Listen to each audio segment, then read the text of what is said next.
exploit a group of people if they're unified. And a lot of America's wealth is built on the exploitation of black people. If they couldn't exploit you, they wouldn't be as wealthy as they are. They've been exploiting you since the very beginning. They still exploit you to this day. So here's what Dr. Anderson says also. This is page 41. The next section is called Organizing and Thinking Strategically. So strategically is the word strategy is really important here because, you know, when you're talking about that, strategic thinking, in my view, is just not really popular in the community. It's not something that's done at the highest levels. In fact, media, they actually say that watching too much television and taking in too much social media weakens your ability to think strategically because you literally use this front part of your brain called the prefrontal cortex. And they say that watching television or taking in TV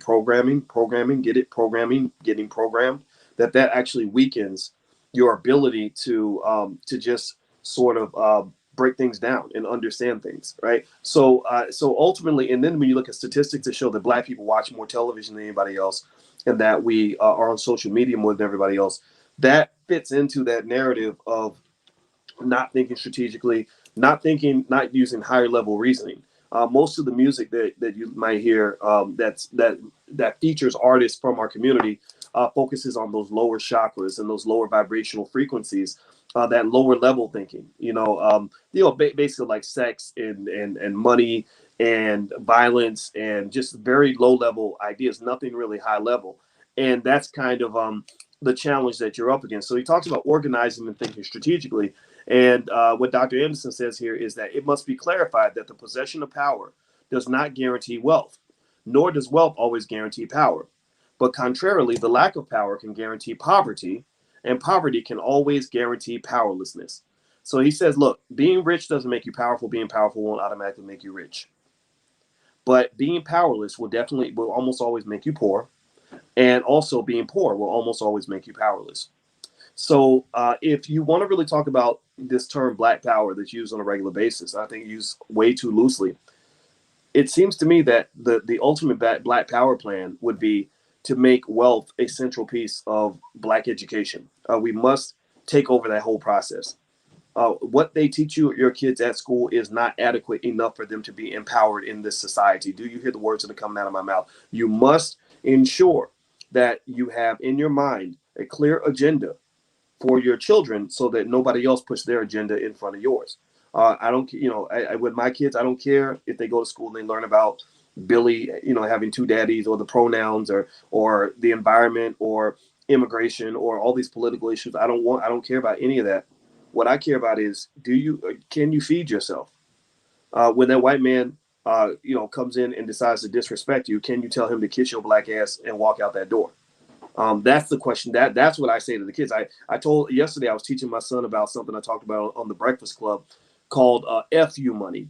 Basically, I said, here's the deal. I said, look, man, I don't care what you major in. You can major in whatever you want in college. Just have fun. Just never spend any. Always be happy, right? You want to be a happy person. I want you to have a happy life. And I said, also make sure you understand your money. You invest consistently.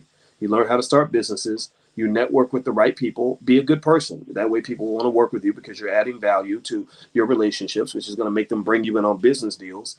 Being a jerk is going to keep you blocked out of opportunities. So being arrogant, being selfish is going to make people not want to work with you. But if you are a giving, supportive human being that adds value, then you will find yourself invited in when people talk about how they're going to split up the money and do great things, right? So I say you go do that. And you want to be economically strong and independent. That means multiple streams of income. That means multiple assets invested. I said, never measure your success based on income. Never measure your success based on how much money you make. Measure your success based on how much money you keep and how much wealth you have. What do you own? If you own nothing and you have a high income, then that means nothing. You're damn near like a poor person to me. Seriously. And so that's a difference in thinking. There's a lot of people that think the opposite. They say, look how much money I'm making right now. Look at how high my income is right now. So you're living under this assumption that your income will never get cut off, that your income's always going to be there. So then when they come in and do you like the baby, right, who probably had a high income, I imagine, he's got, 80-pound necklaces around his neck and all this other stuff. So they do you like that rapper where they cut off his income stream. Well, guess what happens? That translates into poverty, which leads to powerlessness, right? So they said, look, Negro, because you got out of line, we're going to make you poor. And then also, because you're going to be poor, you're going to not just be powerless, but you're going to look powerless. You're going to humiliate yourself, and you're basically going to bow to the throne and kiss the pinky ring. And that's effectively what he's doing, right? So it says it is the American way to organize groups for the purpose of acquiring and wielding power. While most groups realize that there is strength in numbers, apparently, according to one study, some blacks do not necessarily see strength in grouping themselves with other blacks. In a study of group power, Evans and Giles reported that, quote, increased concentrations of blacks served to generate higher levels of ethnocentrism among blacks and raise fear among whites. The lower the percentage of blacks in the workplace, for instance, the lower whites fear that blacks will acquire power. This is an important finding and raises questions about the wisdom of integration. If race relations are based on power, the more blacks integrate into white society, the less chance they have to acquire power. Blacks' willingness to dilute their own strength destroys any perception of their having power. The perception of power is the first steps toward the reality of power. So what is Dr. Anderson saying there? He's basically saying that white people get scared when y'all get together, and the reason they get scared is because they see power. Do you follow what I'm saying? And let me tell you a little real life story. When I went to Syracuse University, there were 90 faculty. All of them were white or Asian, no black people. The year before I got there, I got hired in 2001, and I was a hotshot PhD student, so they hired me early, and they paid me $115,000 a year. I was kind of mad because I didn't realize that they were willing to go up to as high as 135. I should have asked for more money. I was stupid. I was young. $115,000 seemed like a ton of money at that time. So I took the job, and I got there, and there were three of us that got hired at the same time. Three black professors that got hired at the same time, and so there was another guy and another woman, a light skinned woman whose daddy was white. And I remember noticing that the light skinned lady really didn't talk to us. I talked to the other guy. We were cool at the time, and started really connecting. The lady kind of distanced herself from us. And I said, I wonder what's going on.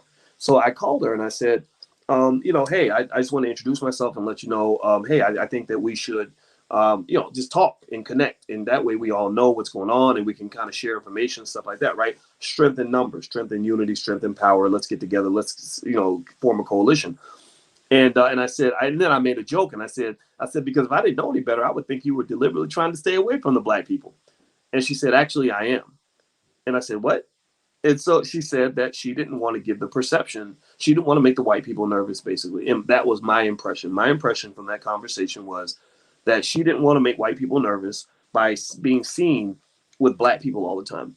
So years later, so I said, oh, well, fine. Well, F you too. I'm kind of hurt at this point. Like, wow, I can't believe she said that.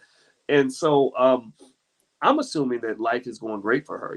She got to know the other faculty. I'm a little antisocial. She knew, like, where they lived. She knew that what grade their kids were in. She knew she would go to, they would invite her to birthday parties and stuff. They didn't invite me to anything. I was the weird black guy down at the hall because I just didn't trust anybody. And plus, I'm kind of a little bit of an introvert workaholic. Or definitely at that time I was just into success, working hard. That was it. I didn't need anything else in my life at that point. And so I assumed that everything was going great. I was like, okay, maybe this being white thing, maybe I'm the crazy one, right? Maybe I need to calm down and stop, trying to do this whole black thing, playing for the losing team. That's how it feels sometimes. And I thought everything was great for her, right? So we're both going up for tenure. And I saw her on the elevator. And of course, she's the lady that said she wanted to stay away from me. So I kind of had that chip on my shoulder. And I kind of looked over. I was like, hey, how you doing? And I just a polite hi. And she said hi. And then I got off the elevator. Her floor was the 5th floor. My floor was the 3rd. So I get off on the 3rd floor and she gets off the elevator behind me. I start walking around to my office. She walks around the corner behind me. And then I go I'm like looking back like, okay, why is this lady following me? Like, what's going on?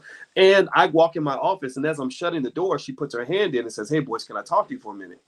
And I said, oh, well, sure. Yeah, come on in. And that's when she told me about what terrible things they were doing to her in her department. And it was really terrible. And they were undermining her whole promotion process and just really doing, this racism. You know what it is. I mean, you've seen it. And I remember thinking to myself, this is really interesting. So maybe the reason that they don't want you in groups is because if you're not in groups, you're diluted and they can pick you off one by one. because here I was thinking that, you know, that maybe trying to be unified was a bad strategy. Maybe we were blowing our cover, right? And for her, she tries this whole like, let me fit in, let me integrate, right? And they're gonna accept me because, I mean, after all, my daddy's white, and that didn't work. You know, she still got treated very poorly, and so and actually, it was our unity working together. Again, I believe, you know, how Jesus, they said, Jesus said in the Bible something like, "Forgive them, for they know not what they do." So I didn't hold a grudge against her. I believe we all come to our realization. Usually, most of us that get called to battle on this blackness thing had to go through a tragic experience to get to this point, right? So I'm not going to hold it. I didn't hold it against her. And I said, okay, what do you need? How can I help? And so since I was the loudmouth guy, the big mouth, I was taking on the whole university. You know, I'm this crazy young black man thinking I could take on the whole world. And I still kind of have that in me. I ain't scared of nothing and nobody. So I was going head to head with the school, shot for shot, you know, and really just saying, you know, I don't really care if you fire me. I'm going to be okay. But I'm going to blow a hole up in this son of a bitch before I walk out. Like I was doing what Cornell West did at Harvard, except, you know, well, I don't know. I don't know what Cornell's situation is, but literally the feeling was, I know that if I go along and fit into what you want me to do, that's only going to lead me to get more punishment. I'm not going to lay down and let you abuse me. I'm going, if you abuse me, you're just going to have to fight for it, right? I'm going to fight you till the end of time, and it's going to be ugly. And it got real ugly. But here was the beautiful part about it. This is where unity kind of works, right? We did a Malcolm Martin thing. She was a quiet one. She kind of worked behind the scenes, and did her thing. I was more vocal and outspoken, right? So I was kind of the Malcolm. She was the Martin. And so what effectively happened, I had a meeting with my department chair, who was a really nice white guy, who understood the black struggle better than most white people do. He was from another country. That's why he understood black people so well. And he literally said to me, I kid you not, he said to me, he said, you know, we all went up for tenure, the three black people.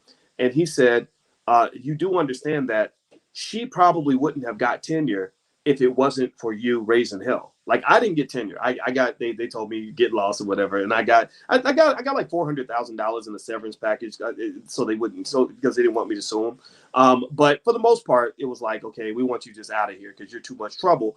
And so we did a good cop, bad cop. That was a coordinated strategy. You know, we were taking different approaches to solving the problem. So even though I didn't get the promotion, which I didn't want anyway, I don't give a shit. There's no job you can offer me. I don't want to work for it. I'm not built for that kind of, I'm not built to work for anybody. Right.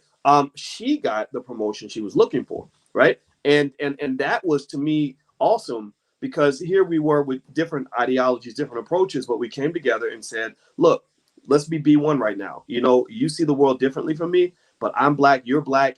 We're going to be better off if we work together. And then the next year, Syracuse University hired more black faculty and administrators than they've ever hired in the last like 20, 30, 40 years of that school. Like a lot of that, like they hired a ton of black people because we made so much noise, because of what they were doing, right? Because it was hard for them to deny me the promotion because I was the most successful faculty member on the campus in terms of recognition and all that. I was nationally recognized at that time, right? So did she say thank you? Yeah, she did. She did. She was very, you know, and it was all forgiven. Like I'm not even mad about it. But I'm really saying, what I'm saying here is, like, as I'm reading Dr. Anderson's words, it's making me sort of remember that literally when they say that you are all you need, that's really true. You know, it doesn't mean you need everybody. You don't need all the black people. Some black people, you know, they'll kill you faster than the white man. Y'all know what I'm talking about. But when you're talking about people that really kind of have, you know, a similar point of view, that unity is incredibly important. And you see it happen in a lot of communities, where people look for common ground as opposed to looking for reasons to divide and to fight. So they said the Evans and Giles study revealed significant findings that did have an impact on group power for blacks. The authors found that blacks did not conceptualize their potential for group power. So they're saying that black people couldn't realize what kind of power they'd have as a group. And more detrimental, blacks may actually perceive their group power to diminish when higher concentrations of blacks are present. So that fits into the story I just told you. He's saying that a mistake we often make is that not only do we not understand how powerful we become when we stick together, but we think the opposite. We think our power drops when we stick together. Like, why are you trying to be black all the time? Why are you always trying to work with black people? Why are you always trying to be around black people? And so, according to what Dr. Anderson's saying, that's the wrong way to think. You know, you shouldn't be trying to spread out and integrate. That I know that that's what they fed you since you were a baby, right? Think about this. Every single day you're fed, even through media and education, that Black people are breaking barriers by getting closer to white people. Whenever a black person gets accepted by white people in some space where black people were never present, they look at that as black history. That is not black history. Maybe that's white history because y'all got an upgrade. Now y'all got a black person in y'all space and y'all know how we are. We're going to take it over, right? We finally had a black gymnast. Oh, well, she becomes Gabby Douglas and Simone Biles. We finally had a black golfer. Oh, well, there goes Tiger Woods dominate. Oh, we finally let black people play in Wimbledon. Well, the Williams sisters own that, right? So ultimately, our presence is white history. That is not black history. Black history starts, to me, when you are coming together and building power for your community, not when you're loaning your people out to other spaces, right? If you have assets, pay attention. Give me a yes or no if you follow what I'm saying here. If you have assets, if you have all the gold buried in your backyard, you don't spread that gold all through the neighborhood and give it away to everybody. You keep the gold. You keep the gold in the family, right? So you are human gold. You are, as a community, as a collective, one of the most valuable assets in the history of this world. You are the trillion-dollar commodity that America was built upon. So why are you giving that commodity away? Why are you sending your children to go work for big corporations? Why are you applauding every time a black person gets into a big white university when your own damn HBCUs need help, right? And really, you got to go deeper than HBCUs because even some of the HBCUs aren't doing everything they can do in terms of building concentrations of black power. They're trying to integrate to some extent too. Now, I'm not saying that I'm anti-integration. Integration must be done on specific terms. Integration is a situation, in my view, that should be done on terms where you are the person that has some equity in the situation that you go into. So, for example, when we talk about buying stock, that's the type of integration I ain't got no problem with. When you're buying stock, you integrating with the money. That means Disney's making money, you getting a piece of that. That means Exxon's making money, you getting a piece of that. Apple makes money, you getting a piece of that. That's the kind of integration I can trust. That's the integration I like. When I go out and I work, I hire a white person to do a job for me. Maybe he's my driver or something. When I'm going somewhere, well, I can live with that integration because I'm the boss. I'm running this thing up in here, right? So ultimately, integration is not the villain. It's integration in a way that is actually not so much integration as much as it is an occupation. Okay, so we're on page 41. We're moving down to the bottom, and I'm gonna read this last paragraph. So it says these perceptions of racial concentrations in power are exactly the opposite of whites. Whites establish barriers, legal and otherwise, to ensure that their superior numbers are powerful. Blacks' belief that something may be wrong when large numbers of them come together without the presence of whites can probably be traced to the conditioning process of slavery, which taught blacks to see themselves through the eyes of a white person. So what Dr. Anderson is saying is that you are trained to be so mentally ill that if there ain't no white people in the room, you think something's wrong. He said, so think about that. He literally said that if you're in a space where there's all black people, you think there's something wrong with that space. Or if there's something, like for example, when we put together the Black Business School, there were people who asked us, are you accredited? By who? Like, what are you talking about? No, we give accreditations because white universities have proven that they can't build black wealth. They know nothing about building black wealth. So they need to be accredited by us because clearly what they're doing isn't working because black wealth is going backwards largely because of the massive student loan debt that you're getting. You're getting this heavy student loan burden and not getting the economic engines necessary to repay that debt. So effectively, why in the world would we want to get accredited from an inferior system anyway?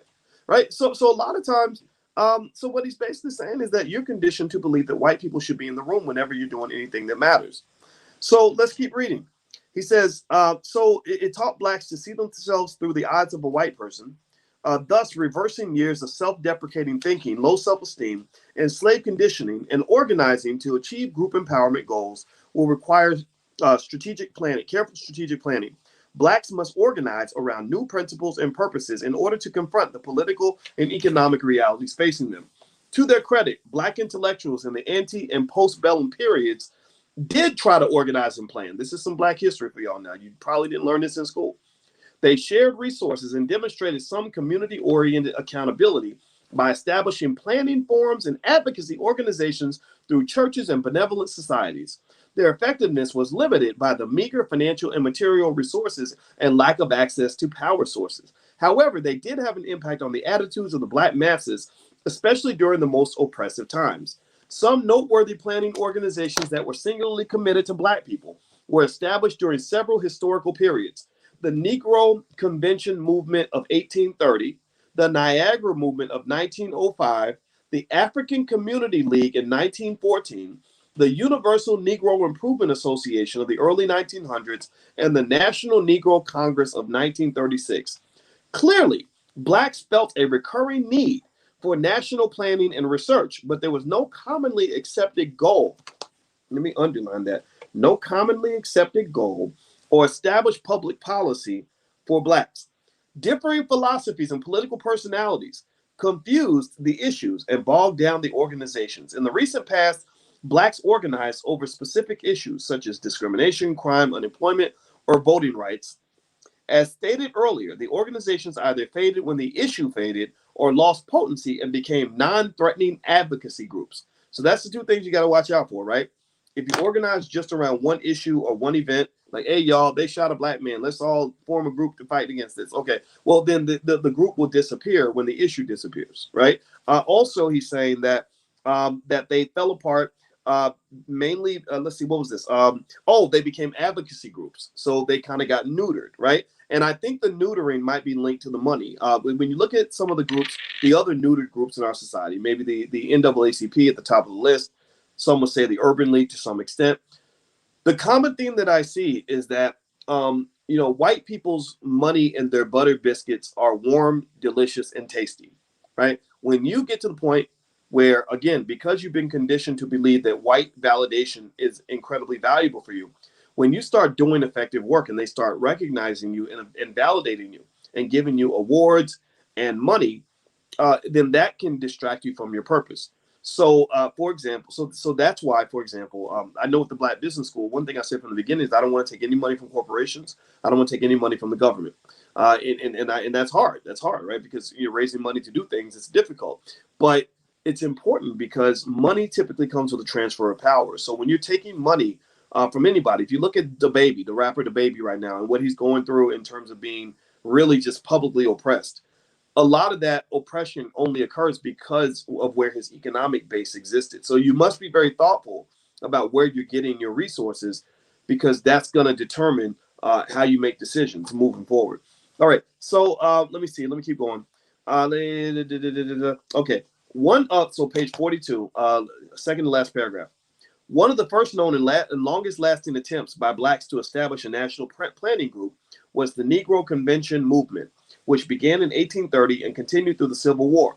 Black leaders throughout the North got together to identify problems, develop policies, and speak as a united voice.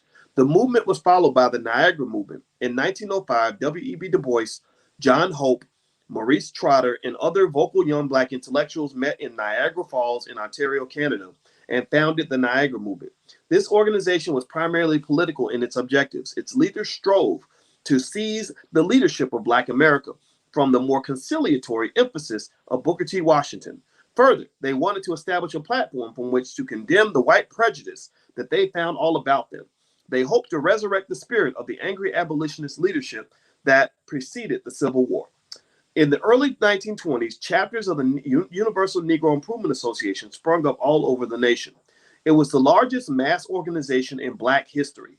Marcus Garvey led the organization, advocating race redemption, Black pride, Black identity, and Black solidarity in an African homeland. Garvey followers were groups of young blacks who were disenchanted with the NAACP. Does that sound familiar? 100 years later, we're still mad at the NAACP. Who were disenchanted with the NAACP and urban leagues' unwillingness to develop meaningful policies and programs to uplift the economically depressed masses. Let's take a moment of silence and meditate on the fact that over 120 years ago, Black people were annoyed with the NAACP. They were annoyed with the NAACP for the same reason that many of you are annoyed with the NAACP right now. Like so we've had 120 years to think about how this kind of so-called black leadership is highly ineffective, right? I mean, 120 years. So then think about this. And for them to be pissed off 120 years ago, that means they probably had a good 20 or 30 years of false hope to get to that point. Like it takes time to get to the point where you're sick and tired, right? You don't get sick and tired on the first day. You get sick and tired on the 10,000th day, right? So it's more than 120 years. So I think that this really speaks to a simple fact. It's 100% abundantly clear that organizations like the NAACP are not on any level able or willing to address the economic challenges that are faced by the Black community. You don't have to be mad at them for that. You just have to accept that and understand that so that we can pick up where they left off instead of doing the same damn thing that they did already. Stop repeating yourself. Stop doing what they did 100 years ago and thinking you're going to have a different outcome. Stop starting over every generation with the same frustrations that you had 50 years ago. You do not want your grandchildren to be having the same damn conversations in the year 2100 that you're having in the year 2021. In my view, if that occurs, that's going to make us look stupid. We're going to look like a pack of damn suckers, wasting our time. Let's move forward to new and better ideas. So let me keep reading. They organized the National Negro Congress, whose membership included aggressive men such as Ralph Bunche and A. Philip Randolph. Members of the National Negro Congress knew that if they did not plan their future, the white power elite most certainly would, but that ain't changed. And any plans by whites to improve conditions for blacks would be at black people's expense. That ain't changed. Nearly a half a century after the Civil Rights Movement and the Black Power Movement, there is still no national black policy or plan for black self-sufficiency or empowerment. Since such a plan would singularly benefit blacks, it is Black America's responsibility to build an organization that will develop a national plan. The organization should be an intellectual infrastructure that would not only develop the plan, but would analyze and craft roadmaps to get Black America out of its marginal existence and into a socioeconomic competitive position with other racial and ethnic groups. Let's pause on that point right there.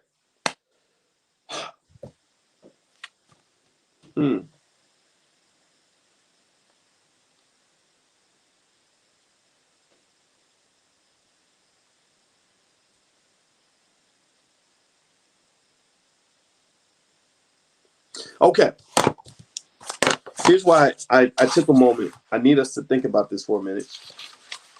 I'm going to give you, I am not a good administrator and I'm not a black leader. I just want to contribute.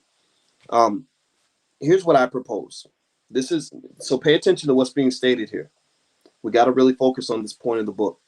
What Dr. Anderson is saying is that for hundreds of years, we've tried and we failed in many areas of so-called black leadership because we believed in the wrong organizations. Let's throw that out to the side. 2, no national black policy or plan for self-sufficiency or empowerment. I'm going to lay a couple of ideas on the table that I would like for you to consider. Okay, and I submit this humbly. Number one of the things that we believe in the Black Business School is what we call the Black Core of 3. And I'm going to actually talk about that after I state something else first. I believe that the best method of black leadership going forward needs to be something that is decentralized. For example, the reason the blockchain and Bitcoin and crypto is considered to be a superior alternative to the banking system is because of the decentralization, right? And which increases the security and the reliability of the network, right? So I believe that we need to consider a style of black leadership that is highly decentralized. And what would that look like? Well, I believe that every household in itself should be seen as an institution. In your household, you are the president of the United States. In your particular home, you decide what the policies are going to be. You decide if you're going to have a democracy or a dictatorship. You decide what the economic plan is going to be. You decide what the educational system is going to look like. You decide all these things, healthcare, everything that matters. The culture, the values inside your home are 100% solely your responsibility. Now, in order for you to be an adequate black leader in that household, you have to take in information from not just people like me, but from any source you can that's going to help you to be a wise leader in that household. So given that that works, and the reason that that's important, because Decentralization of Black leadership allows good ideas or relevant ideas, like the ideas of Dr. Anderson, maybe some of the ideas I presented to you. It allows us to get that access, get those ideas to our people without having to go through these gatekeepers, right? For example, people like myself and Louis Farrakhan or whoever, we can't go talk in a public school because they won't let us in, right? Or when I went to go speak at a penitentiary, they Googled me. They said, no, we don't want this guy talking to prison inmates. When I was writing articles about the NCAA ripping off Black athletes, I remember somebody telling me that the basketball coaches at the University of Kentucky told the athletes that they should not be reading my articles, right? So effectively, those barriers, the way to circumvent those barriers is a decentralization of Black leadership, which also allows us to avoid things that have been done to undermine Black leadership, right? If you have centralized leadership, that means you're giving them one central target that they can take out in order to kill an entire movement. So they can kill the person, they can kill his reputation. It's very easy to stain a Black man's reputation. All you got to do is go tell a lie and spread a couple of rumors, and next thing you know, he's going down, right? So I think that Black leadership needs to be decentralized. And then also, I lay back out for you guys. Some of you have probably heard this, but I want to reiterate. If you think about the Black core of three, Black people should educate our own children, create our own jobs, and support Black businesses so that they can create more jobs. If we do those three things, that achieves a lot of the goal that Dr. Anderson lays out. That is the beginnings, or that's that to me that serves as part of the foundation of a national policy plan for Black people. It doesn't have to be complex. It doesn't have to be an 80-page document. Some basic ideas that you can hold on to, that you can put on the refrigerator if you want to, or whatever, that will define how you move forward in this society. The other thing, I gave you guys an acronym in terms of your children. I said, if you want your kids to know how to build wealth and be economically strong and independent, build sturdy children. The word sturdy is spelled with an E instead of a U. The S stands for systems. Don't teach your kids to make money through labor. Teach them to make money through systems. So at an early age, have them in programs so they can learn systems. The T stands for technology. The whole world is run by technology. Most of the billionaires in this society are tech billionaires like Elon Musk and Bill Gates and Mark Zuckerberg. The E is for entrepreneurship. The reason every Black child needs to know how to start a business is because they may not get satisfaction they need from working for a white person. The R stands for relationships. If you have healthy relationship management, that gives you the ability to form healthy relationships with other Black people that you can build with, that can serve as your source of protection. And the D stands for delegation. If a person has a lot of big jobs to do, if you get team members that you can delegate the tasks to, then you can get a lot more done, right? So and these are skills that you have to be intentional in developing these skills. So little things like that, I think, can be laid out as part of the national policy plan, right? I don't think it has to be complicated. It really doesn't. If you are controlling the information that goes into your brain, maybe finding some way to control the food that goes into your body, right, which goes into growing your own food and stuff like that, you can dig into that. And then also controlling the media that is being consumed by your community, as well as how your community makes its money, then you've achieved a tremendously high level of independence and sovereignty. You're not completely independent in every single way, but you're much more independent than a person who's completely wired into the system. So that's what I lay out there for you, because I really think that this is our opportunity. I think that some simple national policy, basic ideas, I think is the solution here. Nothing super complex, nothing that's going to be confusing, nothing that's hard to keep up with, but just something that lays out general principles that you may want to consider in your household. So let me keep going. Let me keep reading here. I'm on page 43 in Black Labor, White Wealth. And the next section is called Strategic Leveling of the Playing Field. Decision-making through strategic planning is the wave of the future. The decision to organize and plan is the first step toward acquiring power and increased control over resources. By organizing for self-sufficiency, self-empowerment, and racial accountability, Blacks make a conscious decision to both effect and be responsible for their own future.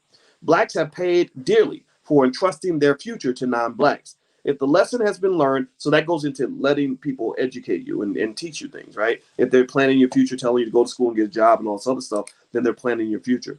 If the lesson has been learned, if the lesson has been learned, then that it's not too late for Blacks to begin leveling the competitive playing field to avoid being locked into a permanent underclass status among racial and ethnic groups in the hyper-competitive decade ahead. Decision making is based on choosing between the probable and the possible. More specifically, blacks must identify and choose preferred paths based upon their historical experiences, present conditions, and future needs. If blacks ignore these factors and continue to be non involved as a group, it is highly probable that they will get stuck in non preferred paths in the future. More to the point, there is a rule of human behavior that states that if we continue to do the same thing that we've always done, then we will continue to get the same results we've always gotten. If blacks want different results and an improved quality of life, then they must make different decisions as a group. Once blacks design a national plan, even if the plan fails initially, blacks will have at least improved their image as an organized group of people interested in an improved future. The protracted powerlessness and poverty of Black America are the results of planning, not chance. The planning was done, the planning was not done by blacks. In the 130 years that blacks have had their legal freedom, they have not had collective long-term planning of public policies for black people. Blacks are concerned about the future of black youth, but 16 generations of blacks have had to grow up without the benefit of organized lives within a national plan. Professor Harold Cruz prophesies that, quote, without a functional philosophy for, quote, coping with American realities of white racism, each successive generation of black youth would be born, evolve, hesitate, ponder, persevere, and flounder into the blind anonymity of deferred dreams and frustrated hopes. Ooh, that's a heavy statement. So that means basically that if you don't get your shit together, you're gonna be unhappy. If you don't get your kids off the grid, they're gonna end up on the grid, and we know what happens on the grid. They become the sheep that get slaughtered. Deferred dreams. Let me read that again. That's interesting. Blind anonymity of deferred dreams and frustrated hopes. That's depression. I mean, why do you think depression is so high in the black community? Depression is high because of hopelessness. Hopelessness is actually, it's proven. They did that study with rats when they measured the amount of serotonin in their brains. They basically, without telling you the details of the experiment, I'm not going to bore you with that, but they basically found that rats that are put in a hopeless situation are more likely to be depressed. They have more serotonin in their brains. So effectively, what I'm saying to you is, the question that I would ask is, how do you go from hopelessness to hopefulness? Well, that to me is not so much just an economic question. It's really more of a happiness question. It feeds into a concept in economics that's called utility. Utility is basically just happiness. How happy are you? So money can help you have higher utility, but money doesn't necessarily do it. And there are a lot of wealthy black people who are not very happy with their lives. And I go back to, in terms of giving you basic ideas to hold on to as you develop the national public policy in your household. Quality of life tends to be measured by health, wealth, and relationships. Literally, those are the three things that tend to measure quality of life. If I see somebody I haven't talked to in a while, I'll say, "How you doing, man?" If he had surgery or got a foot amputated, he might be like, "Yeah, man, had to get my foot cut off because of the diabetes or whatever, right?" Or if he's or if he got a new job, he might say, "Yeah, I got a new job and I just moved to DC to work for this company." Or if he just got married, he'll say, "Yeah, I met this nice lady and we're getting married," right? So typically, we define our lives by health, wealth, and relationships. So health is mental and physical health. So the question is, what are you doing on an intentional level to maintain your mental health? Right? What are you doing? I had a cousin that put up a Facebook post the other day talking about the stress and the pressure he was feeling from the job that he has and the terrible things that have been done to him. And I said, "Hey, let's get on the phone. I want to talk to you about ways you can cope with some of this, because believe me, I know what it feels like to have haters, and I know what it feels like to have people attack you. And I have a specific, deliberate, intentional coping system to deal with that, a healthy coping system, right?" Physical health, that's what you eat. What are you doing with your body, right? You follow the blueprint, you're going to die, right? You eat the food they tell you to eat, you're going to die. You do what they tell you, you're going to die. Even the way the pandemic that is being handled, that's a perfect example, right? It's, don't worry about how obese you are. Don't worry about what you're eating. Don't worry about what you're taking into your body. Just get this shot and everything's going to be okay. No, whether you get the shot or not, everything is going to be okay just because of a shot. Right? We know that, right? It's okay if you got it. It's okay if you didn't. I don't judge. I don't care. It's up to you. But that shot is the only thing that they're talking about, because there's a specific economic incentive to get you to take their solution as opposed to your own solution. There is no financial incentive for them to tell you to go take in sea moss and exercise. And, I got moringa pills and I got my sea moss. Let me see. I got my sea moss, my sea moss here, and I got men's multivitamins. I got all kinds of stuff around because ultimately, when we talk about your physical health, you must take control of that, right? Let's go to wealth. Wealth is pretty much, I told you, it's not income. They tell you to measure it based on how much money you make. No, it's not how much money you make that matters. It's how much money you keep, and it's how much you own. So when as the president of the United States in my house, our national public policy is to make sure that every child that comes out of this house understands the secrets to economic security. Secrets of economic security is who cares how much money you make? It's how much money you keep. It's how much you own. What do you own? Do you own stock? Do you own real estate? Do you own a business? Do you have multiple streams of income? Are you saving your money? What is your economic culture? Because again, if you do what they tell you to do, you're going to go broke. You're going to be broke and you're going to be weak and you're going to be powerless. And then when situations require you to stand up, you're going to have to sit right back down. You're going to have to do just like the rappers, just like Nick Cannon, just like a lot of these folks. Again, these are very wealthy Black people. So these are not poor people that they're doing this to. These are rich people that they're doing this to. So don't think that being a rich Negro is going to somehow liberate you automatically. It does not. No, being rich financially, we've seen this. Snoop Dogg was apologizing. He was on his knees apologizing 10, 20 times after the Gayle King incident, right? So these are rich Black people. So being rich does not protect you. You can be rich and still be a bitch. Okay? So ultimately, having a national public policy in your household that allows you to achieve success in those three key areas: health, wealth, and then of course your relationships, your relationship with yourself, your relationship with other Black people, your relationship with your family, your relationship with women or men, depending on what gender you are. All those things matter. It must be done intentionally. Can't just happen by accident. If I want to have healthy relationships, there are books I can read on how to get along with people.